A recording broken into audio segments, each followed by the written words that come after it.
The Checkpoint is presented by GM Pharma, the first international multinational pharmaceutical company in Georgia. GM Pharma, to serve those who need it most. This and everything is possible if Georgia wisely chooses the right side in this unprecedented war in the 21st century, which should have been logically an era of diplomacy rather than the war. And it will have to choose, better soon than late. And lastly, let me remind you what the headlines of all the reputable media worldwide covered this week. Gamma radiation dose rates at the Chernobyl exclusion zone have exceeded control levels at a significant number of observation points after the power plant was captured by Russian forces. In a Twitter statement Friday morning, Ukraine's parliament said data from the automated radiation monitoring system of the exclusion zone had reflected a change in dose rates, which refer to the quantity of radiation that can be absorbed per unit time.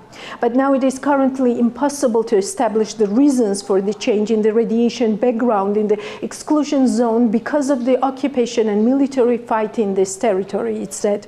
In a separate statement, the State Inspectorate for Nuclear Regulation of Ukraine said that fluctuations in the performance of sensors could potentially be attributed to the disruption of topsoil due to the movement of a large number of heavy military equipment through the exclusion zone and the release of contaminated radioactive dust into the air. The condition of nuclear facilities and other Chernobyl facilities is unchanged, it said. The question is, how long? Well, from what we see today, not long is left since sanctions target Putin and Lavrov in person. No more words are needed. Very shortly and simply, I stand with Ukraine, Forbes Georgia stands with Ukraine, Forbes Women stands with Ukraine, BMG stands with Ukraine, the Checkpoints stands with Ukraine. Long live freedom, long live independent Georgia. Slava Ukraini.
The Checkpoint is presented by GM Pharma, the first international multinational pharmaceutical company in Georgia. GM Pharma, to serve those who need it most.